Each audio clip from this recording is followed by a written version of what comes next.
court is once again back in session. Now, Mr. White, about that last objection you raised. We, the plaintiffs, still believe that the defense is yet to significantly prove its case. They claim that, according to legend, the founder's orb would bestow spiritual power. Yet the Welcome question has failed to do so, therefore it has failed its own test. I see. Sticking with that ridiculous argument? Furthermore, even if it is the founder's orb, it can't be words to define dragons. After all, they were the ones who killed Dr. Buff. Objection! What are you talking about? That was already proven to be false. There are no grounds for asserting that the Defiant Dragons murdered the Doctor. Oh, but I'm afraid there are, Mr. Justice. Your Honor, I'd like to present new testimony to this court. Testimony that will show that Erebor did in fact kill Dr. Buff. What? Very well, we may call your witness. I guess Mr. White found another new angle. What new testimony could there be this late in the game?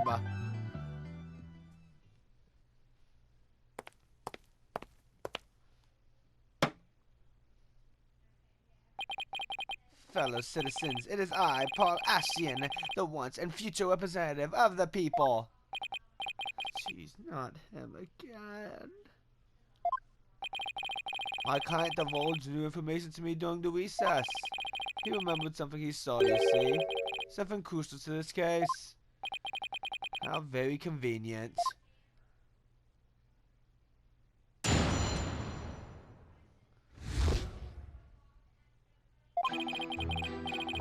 It was around 11 at night, and I was out on a mobile meeting route around the village. That's when I saw Dr. Buff being murdered from outside his study window. Mr. Erebor snuck up from behind and struck him on the head. His weapon of choice? A suitcase. A big, strong man like him could easily swing a heavy suitcase into someone's head. You saw the murder as it happened? And you're just telling us this now because... I saved the best for last. It's a tactic known to all the political greats. The murder weapon was a complete mystery, but my client's eyewitness account has finally brought it into the light. According to the autopsy report, Dr. Buff was struck in the back of the head by the corner of some object. I suppose that could very well be the corner of a suitcase. Objection! But eyewitness testimony isn't the same as hard evidence. Oh, I wouldn't worry about that if I were you. What's that supposed to mean? We have physical evidence too. Aluminum testing revealed. The doctor's blood on Mr. Erebor's suitcase. Really? But how does that prove Mr. Erebor used it as a weapon? Objection! You should know the answer to that, Mr. Justice. Since you know as well as I that the suitcase is covered in his fingerprints. I forgot you tested a weapon in front of Emma.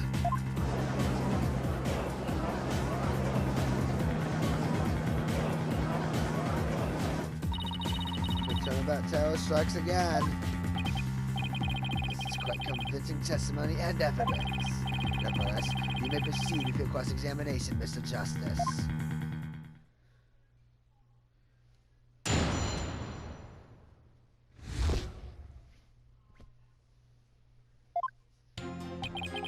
It was around 11 at night, and I was out on a mobile meeting greet around the village. That's when I saw Dr. Buff being murdered from outside his study window. Mr. Erebor snuck up from behind and struck him on the head. Hold it! He snuck up from behind? So you're saying the doctor never even realized Mr. Erebor was there? That's right. He was only observed in a book. I see. What did you see Mr. Erebor do next? He climbed up the bookshelf ladder and dumped a bunch of books down on the body. I mean, he was trying to make it look like an accident. That idiot didn't realize I could see everything from outside the window. those statements doesn't feel right. Your Honor, I believe the witness made an important statement just now about how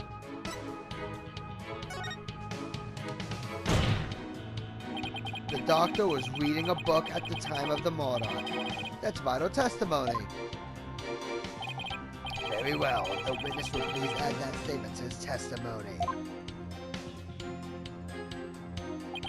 The doctor was standing in front of the bookshelves, absorbed in a book.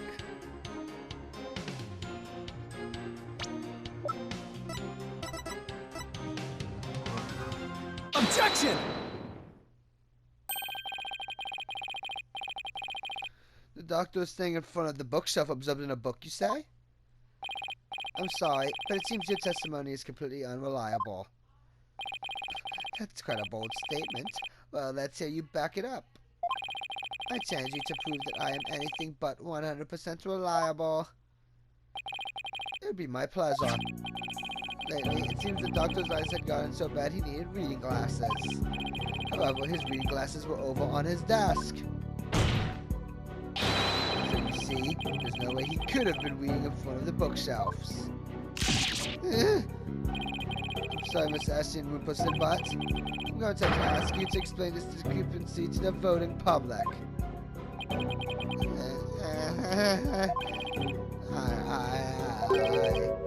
You what?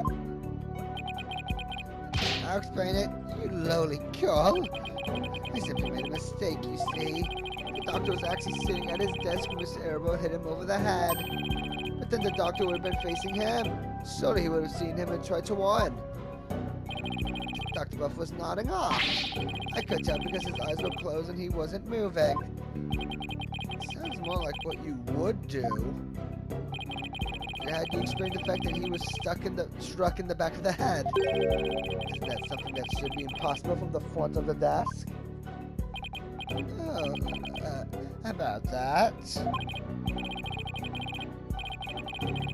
He bowed his head when he nodded off. That's when he was clobbered. So that's what you saw. Well, Mr. Justice, that sounds like a perfectly reasonable explanation to me. Do you have a problem with the proposal that the doctor was struck while nodding off? There is a problem. A very big problem. The witness's statement doesn't hold up and under the slightest bit of scrutiny.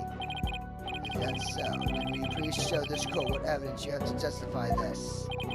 Gladly, Your Honor. This shows the problem with the witness's claim that he saw the doctor nodding off. Take that! A diagram of the study? Mr. Ashton Wimperson allegedly viewed the motor from here. And the doctor was allegedly nodding off here.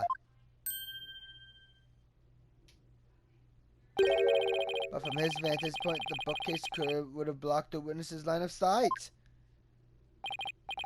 Why, yes, I believe you're right. Objection! The fact remains, my client knew that the suitcase was the motor weapon. So he definitely had first-hand knowledge of the crime scene. I'm afraid I have to agree with you there, Mr. White. But then we have to ask ourselves, from what vantage point did he see the murder? What are you insinuating, Mr. Justice? From what vantage point could Mr. Ashton Wimperson have seen the dozing doctor? Once we determine that, I believe we'll finally see the truth behind this incident. The witness saw the motor from right here.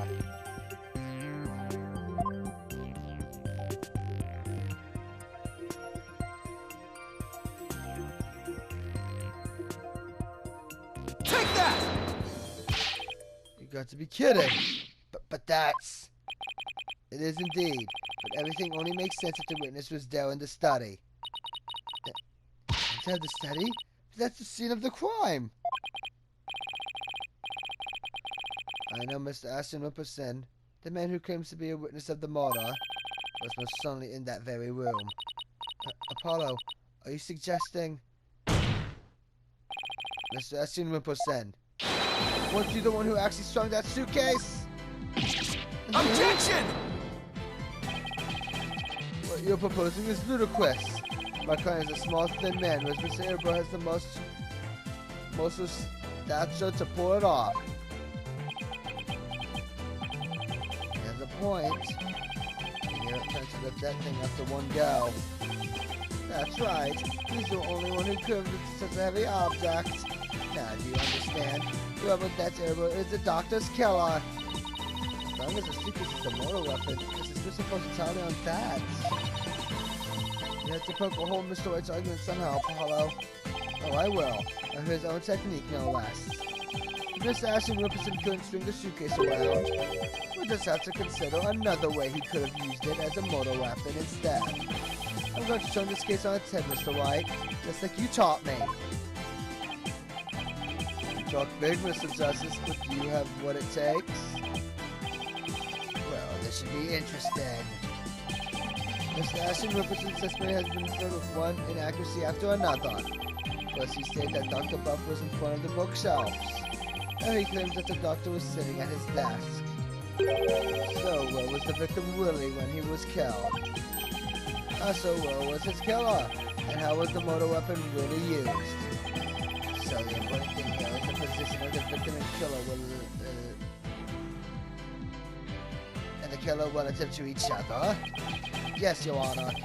They were positioned in a certain way. It would be possible to use the suitcase as a weapon without lifting a finger. You can't mean... I would ask the court to record the study's layout. It's quite distinctive, so as you can see. Now, if Dr. Buff was sitting in a certain spot and the squirrel was at a certain other spot, the suitcase would become a weapon anyone could use.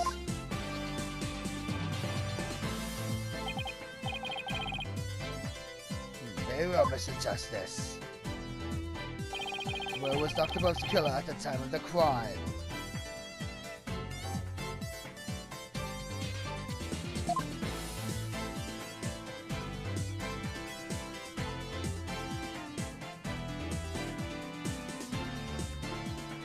Take that! There? Oh, that's... This should wrap things up nice and pretty for you, Mr. White. I'd ask the court to record the study's layout. But this time, instead of thinking in 2 dimensions, let's think in 3. Only then can we clearly see the killer's method at work.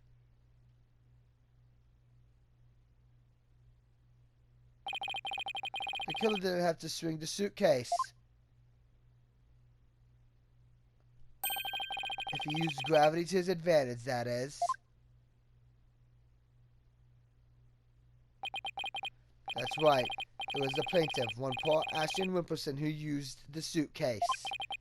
He pushed it from the 2nd floor. And sent it holding down onto Dr. Buff, who was sitting at the coffee bar. Yeah. The psychology book had been at the coffee bar, no doubt. The doctor must have said it then after he finished reading it, or the like. But his blood got on it, which is why the killer thought to hide it in the mountain of books. Objection! It's quite an entertaining theory you have there, Mr. Justice. But there's no evidence that the murder took place at the coffee bar. Not so sure about that, Mr. White. I think that evidence of the murder occurring at the coffee bar. The evidence does exist. And I'm going to show you. You are? This right here is proof that the murder took place at the coffee bar. Take that! The brown stain was determined to be coffee. What's more, it was still a bit damp when we saw it yesterday morning. One look at this book speaks volumes, I'm afraid, Mr. White. It says that the doctor was having a cup of coffee at the coffee bar. That's when the suitcase came rolling down, striking him on the head. causing both his blood and his coffee to spatter on it. Ah! Well, Mr. Ashton Wimperson?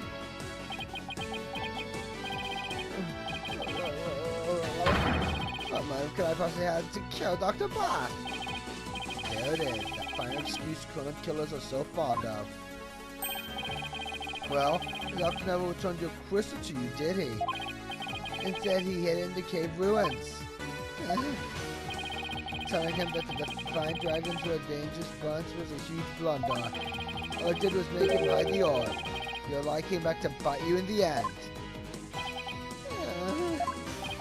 Even worse, the doctor saw the news report, so he knew the relic was the Founder's orb.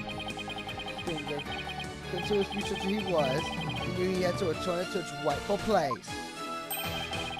That meant keeping it out of your hands. He was so angry that he refused to return the relic to you. You killed him with your own hands. Isn't that right, Mr. Ashton Wimperson? Ah!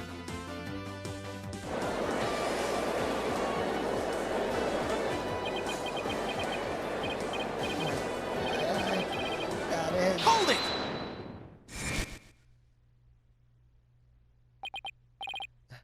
Apollo, don't. Please don't accuse my client of murder. What do you mean, don't accuse him? Why would you even say that, Mr. White? What I meant was, he's a promising politician with a bright future ahead of him. It's in our nation's best interest to avoid boring him with the taint of scandal. Say what?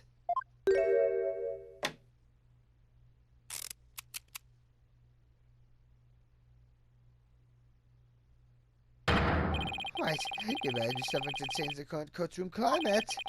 I'll be charged with murder. And you know what will happen to her if that happens.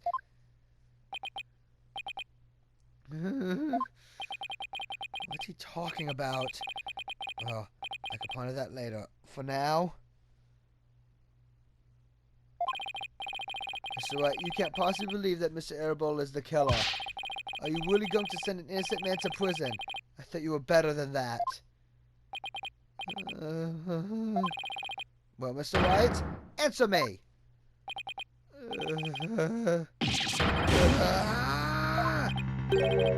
Mr. White?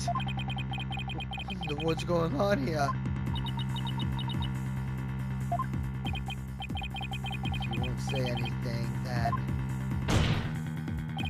Mr. Ashton Wimperson, by Apollo, wait. You too, Athena. I wasn't sure if I should say anything, but on that last recess when I went to check on Mr. White, I overheard something I shouldn't have. Mistress Myers unharmed? I can't really say, but just remember, if I'm arrested or failed to obtain the treasure, there will be consequences. Consequences of the worst kind if you catch my drift. Relax, all you have to do is ensure I get my hands on that relic. I must deliver it to my benefactor at all costs. What do they want that relic for anyway? It's something to do with an old legend. My patron seeks the great power said to be granted to whoever solves its secrets.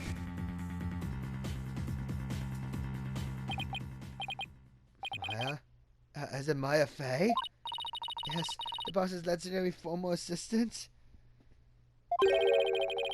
Miss Fey's being held hostage? So it seems. Why didn't you tell me as soon as you heard this? Sorry, it's just Mr. White spotted me before I could slip away. He made me promise not to tell you.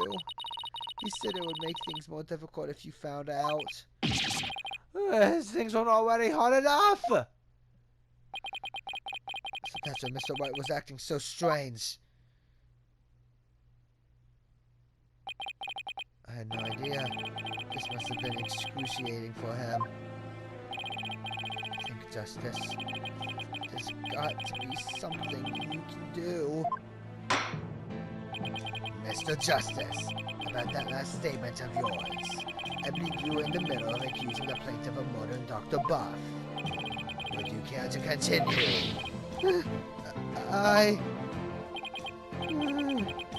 Sorry, Apollo. I'm really, really sorry. What's gotten into you two? I used that slime bag and put Miss Faye's life in jeopardy. It seems you finally caught on. I thought you were going to be accused of murder. After all, I may since future a skewery on my shoulders. Either I give up or...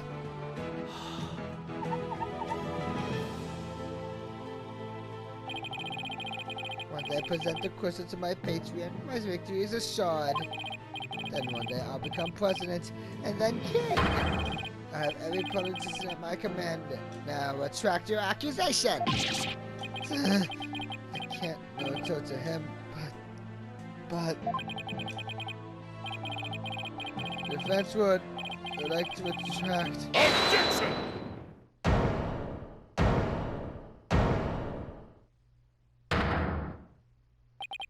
Apollo.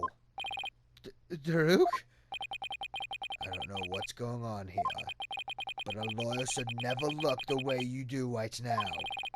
With defeat and registration written all over your face. A dragon never yields.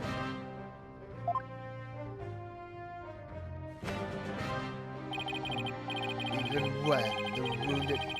when wounded, a dragon bites down hard and never lets go till its dying breath. It glares at walls and it lats its jaws firmly onto its prey to the bitter end. That's what lawyers do to get to the truth. Daruk, the dragon never yields. He's right. It's all over if I give up now. If Mr. White's hands are tied, it's up to me to do what must be done.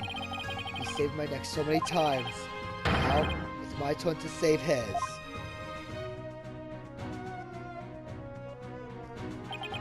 Daruk, thanks for that wake-up call. Now that's the face of a lawyer you've got there, son. Where there's a will, there's a way. I'm going to find the way to save Miss Faye and see that justice is served.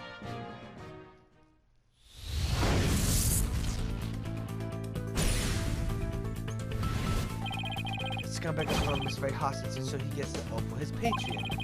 It seems said patron believes in the orb's legend. The thing is, Tom did appear when the orb was exposed to fire, just as the legend said. The legend's true, and we've already solved the riddle, right?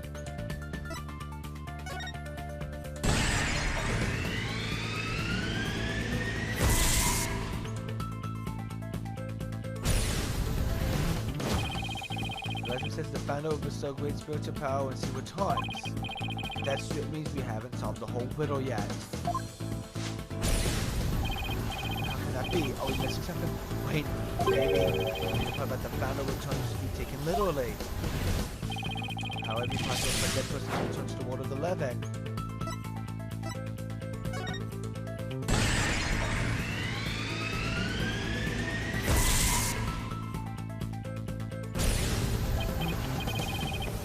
I know. There is a way for the dead to return. Spirit channeling. Of course, you have to know what the founder looks like first. The orb has revealed her face to us, so if it's a sender, we should channel her. The fact in order to stop the word and see the founder's power, I need...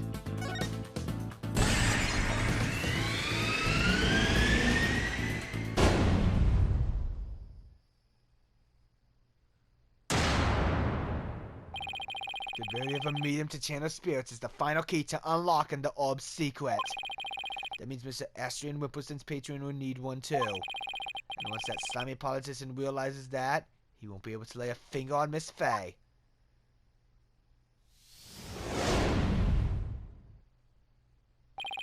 Everything's going to be okay, Mr. White.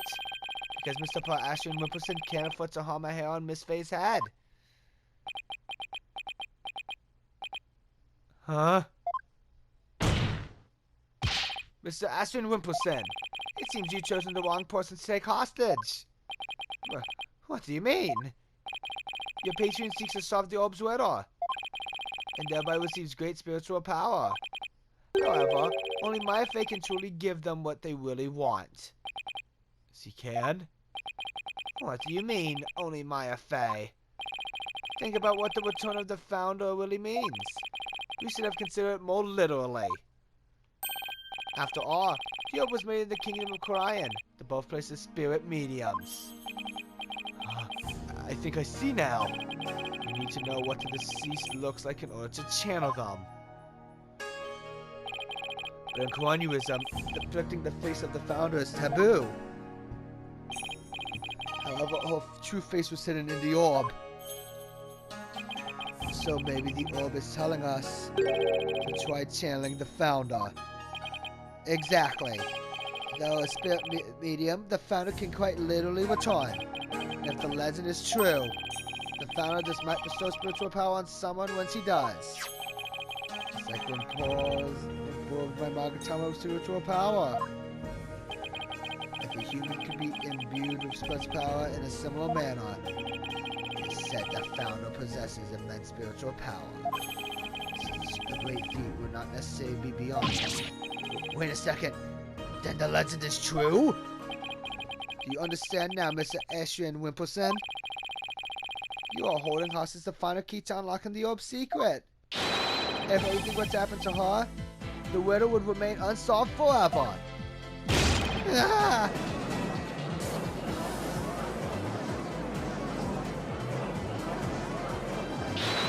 Hold it! There's always pathway. I could simply ask her to help. If she wants money, I have plenty to offer. She's not the kind of person to be tempted by material gain. And she certainly wouldn't help you if anything were to happen to her cousin. Or maybe you'd like to go ask the Queen of Orion to channel the founder for you. You could. You'd probably get executed for requesting such a thing. It's over. Now confess, you killed Dr. Buff, didn't you? It wasn't supposed to end this way. Mr. Ashton Wimperson, are you admitting to committing the crime?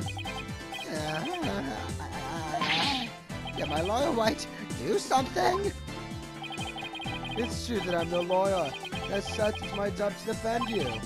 However, defending my client isn't the only duty a lawyer has. There's something else that's equally as important. And that is finding the truth. What? Mr. Ashton Wimperson, you have sought to twist the truth in the dirtiest of ways. I was complicit in your hostage taking, but in a way I was being held hostage too. Even so, just so help me to make things right. And I owe it all to you, Apollo. Mr. White? I can't allow a murderer to walk away scot-free. Therefore, Mr. Ashton Wimperson, I must resign as your attorney. No, no, no, no, no! Does this mean I'm under arrest? No!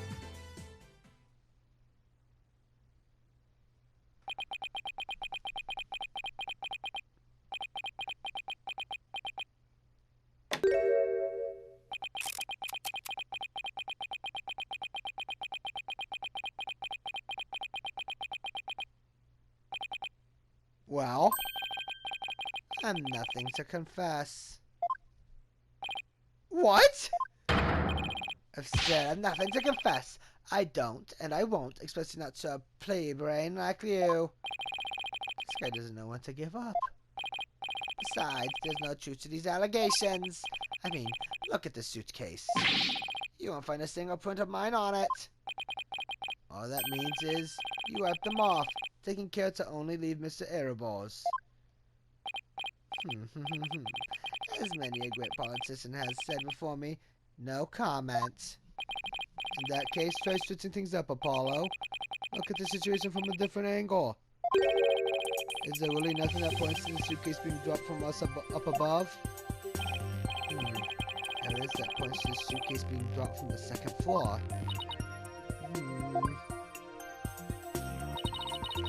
Hello, pushed the suitcase in the second floor hallway over the coffee bar. Gotta place them right around here. Maybe, just maybe. Thought of something, Apollo? I believe this piece of evidence to be connected to the dropping of the suitcase. Take that! That appears to be a statement, but how is that related to this case? On the night of the murder, Your Honor, Miss Army Buff physically left her room. That's when she saw the doctor burning the orb and subsequently passed out. Right above the coffee bar. But before there in her wheelchair, the killer wouldn't have been able to drop the suitcase down onto the doctor. Good point. However, according to Sarge, she woke up just as someone was trying to move her in her wheelchair.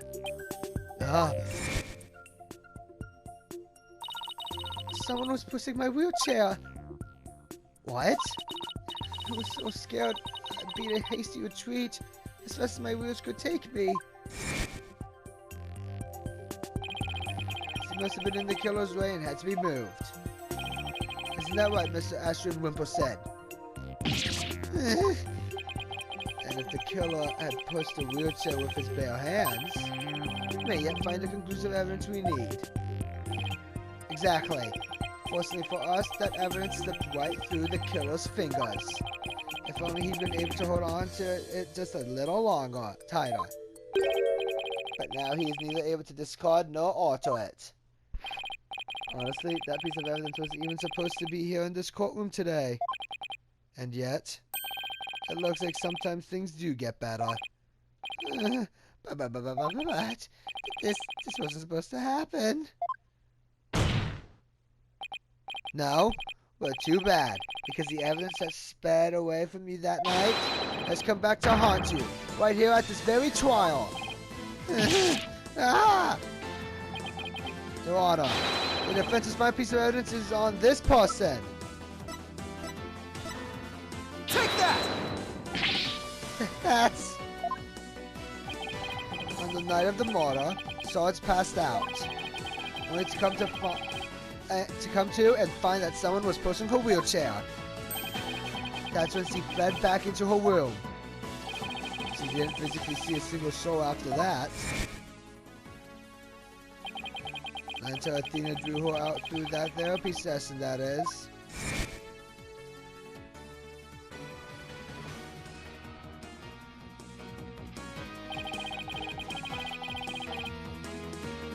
Well, the killer was able to wipe the prints on the suitcase off. The same can't be said for the prints that got away. My fellow clients.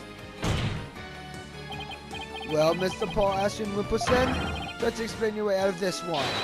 The podium is all yours.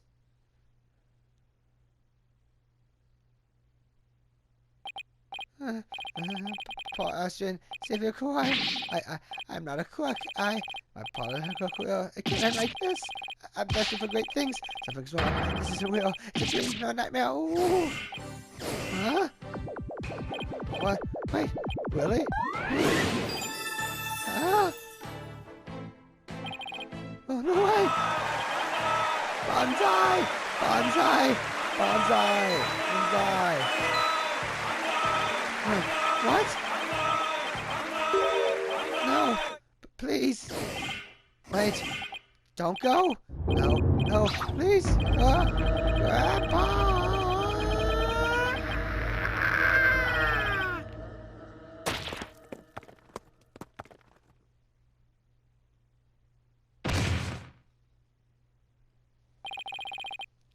Mr. Ashton Wimperson, are you alright?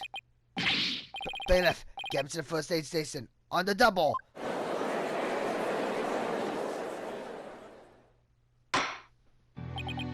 Well, this was yet another unexpected turn of events. In light of everything that's been revealed, it seems the work is indeed the Founder's orb. And it seems Mr. Paul Ashton Wimperson can be considered a suspect in Dr. Buff's murder.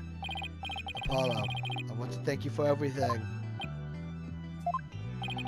Thanks to you, I didn't have to keep bending the truth. I don't know what I would have done without you. Don't mention it. You were amazing today, Apollo.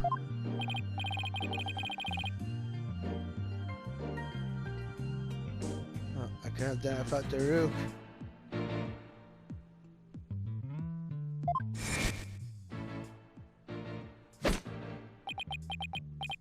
A dragon never yields.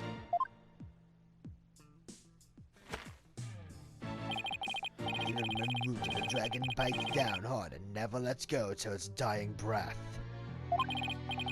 It glares its roars and at last it starts firmly onto its prey to the bitter end. That's what lawyers do to get to the truth. The dragon never yields. Every lawyer should take that to heart. And it seems both sides have no further objections. Would Daruk Sadmani please take the stand?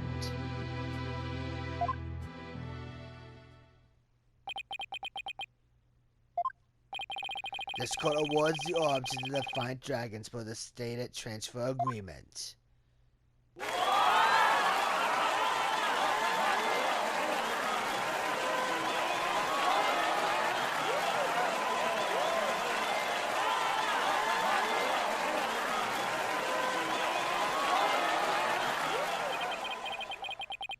So the king of the coin claim ownership.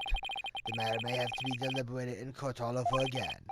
I just hope, as I say pray, that I'm not the judge presiding over that one.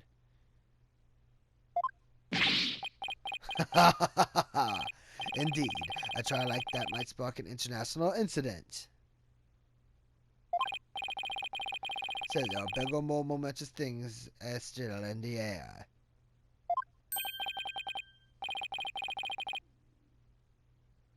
The revolution. Druk's really serious about this.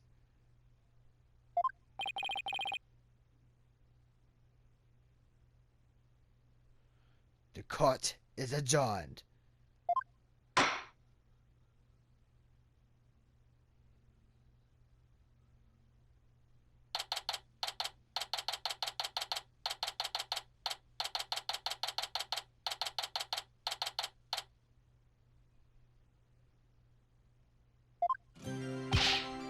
Nice work, son. You've finally broken through the last obstacle on the road to revolution.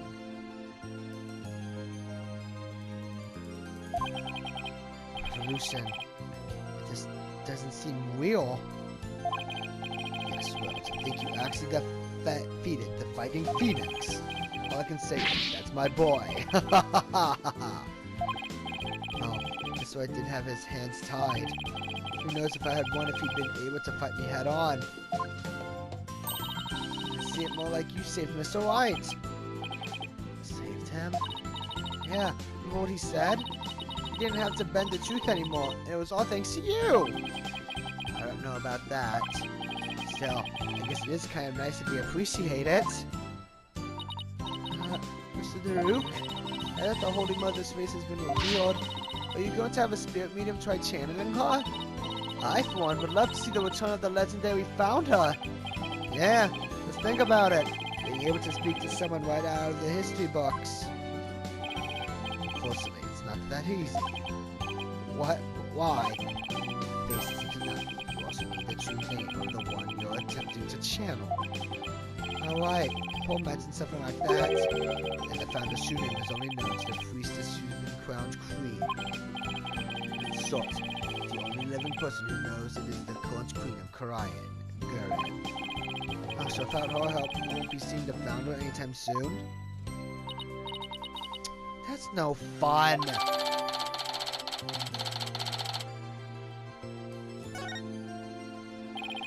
So Daruk, what will you do now? First, I'll start by tracing the rope by which the orb came into Dr. Buff's hands. Since you now know it was Paul Astrian that asked the doctor to study it, isn't he the one who stole it? No, a political nobody like him couldn't get anywhere near the orb, let alone steal it. He must have had inside help. My memory is on someone connected to the royal family. Alright, he said something to that effect back in the cave. Whoever it may be, we need to expose the dirty scheme to the light of day.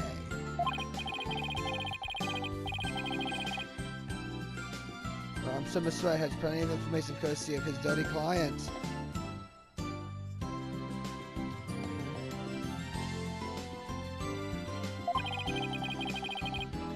be able to shed some light on this.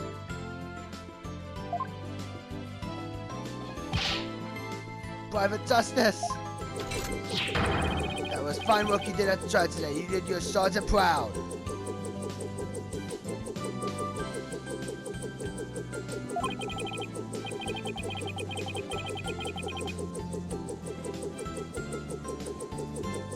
Back at you, Sarge. Shogoko's leave your room like that. Thanks to you and Corpsewoman Sykes. My siege defense over, I can finally sally forth. But the battle's only just begun. One for me and me alone to fight. To lose your mother and then your father. What a terrible thing to endure.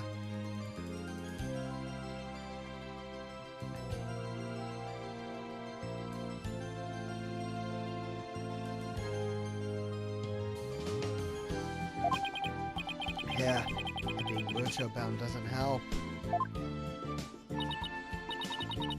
Private Justice, I've been thinking.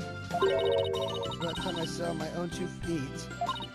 After all, I no longer have Papa to coddle me. I'm afraid I don't follow. Take a good look, soldier. This is one small step for man, and one giant leap for me.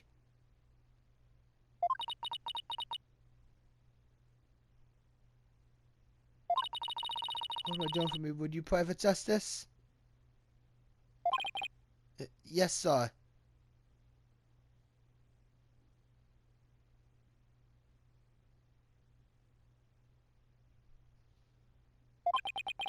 What is she up to?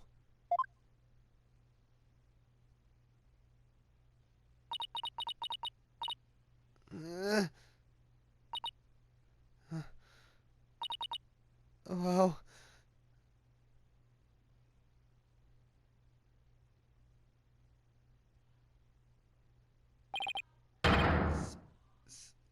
She's standing. What's this? Sarge, you mean your legs? They are... The doctor told me I was ready to walk again months ago. But if I admitted I could walk, I knew I'd have to leave the house. So I faked it. Makes sense, but I kept pretending I couldn't walk. I know Papa is watching over me now, and I'd hate to disappoint him. So, from this day forth, I'm going to march forward on my own 2 feet. I'm a brave kid, trying to move forward like this. It must be so hard this soon after her father's death. Don't you ever stop. You just keep on walking, comrade. Stay brave, because there will be days when you'll want to stop. I have faith you'll find a way to muster the strength to push through them. Yeah, you can do it. Hey, Daddy's back!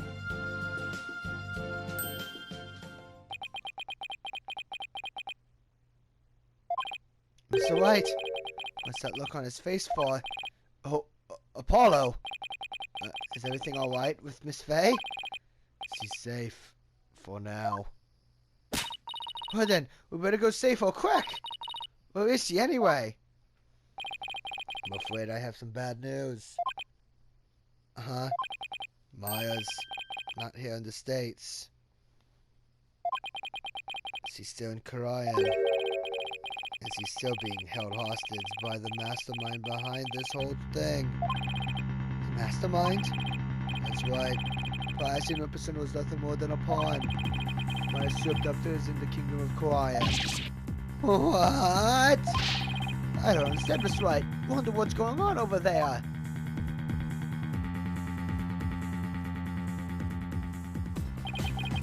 As shocking as that news was, it was only the beginning.